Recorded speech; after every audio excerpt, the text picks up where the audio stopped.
Camera समोर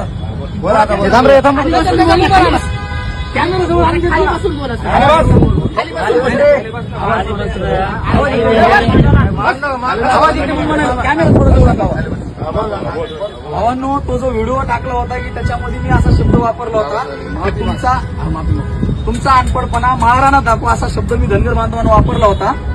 पण त्याचं कन्फ्युजन असं झालं की तुमचा अनपडपणा महाराणा दाखवा. येळकोट येळकोट जय मल्हार. कसं काय वाटलं हा व्हिडिओ बघा अगोदर.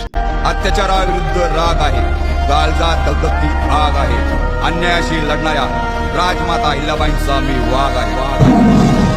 बघितला ना, महेश बिडकर या दादांना काही दिवसापूर्वी मारहाण झाली होती. मारहाणीचं कारण काय माहितीये का? मारहाणीचं कारण हे आहे, धनगर समाजाच्या आरक्षणासाठी त्यांनी काही मोर्चे काढले होते. जानेवारी महिन्यामध्ये मुंबईला त्यांचं आंदोलन झालं. त्या मोर्चा दरम्यान महेश बिडकर यांनी त्यांच्या कार्यकर्त्यांना सावरताना काही शब्द वापरलेले होते.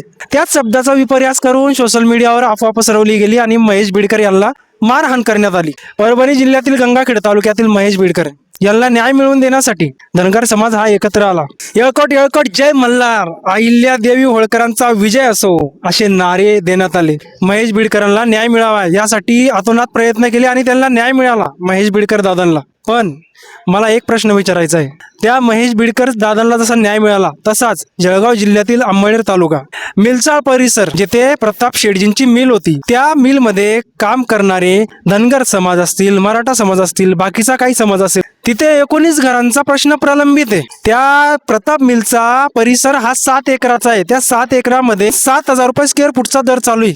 तिथे 19 घरं आहेत. त्यापैकी सगळ्यात जास्त घरं ही धनगर समाजांची आहेत असं ऐकण्यात आलेलं आहे.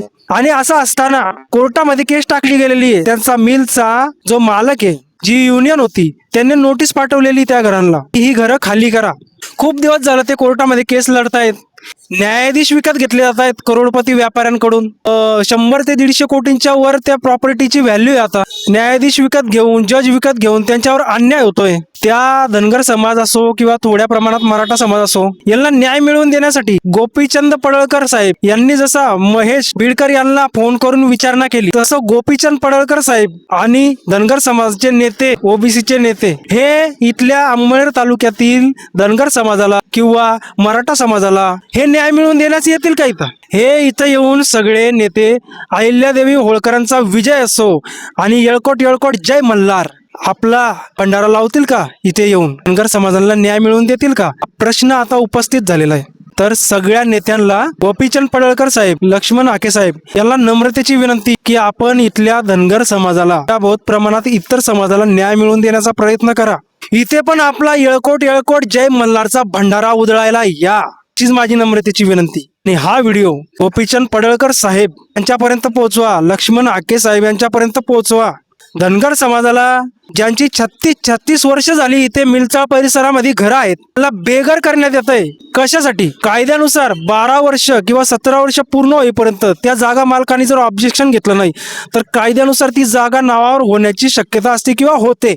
मग इथे ऑब्जेक्शन का घेतले गेले? धनगर समाजाला, बाकीच्या समाजाला बेघर का करण्यात येत आहे? आणि धनगर समाजाचे नेते, बाकीच्या समाजाचे नेते यांनी यांच्यासाठी पुढाकार घेतील का? जसा महेश बिडकर दादांना न्याय मिळाला तसा अंमळनेर तालुक्यातील धनगर समाजाला, मिलचाळ परिसरामधल्या धनगर समाजाला न्याय मिळेल का? हाच माझा प्रश्न आहे.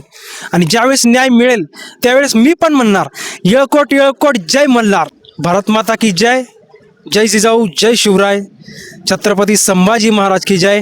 जय हिंद, जय महाराष्ट्र.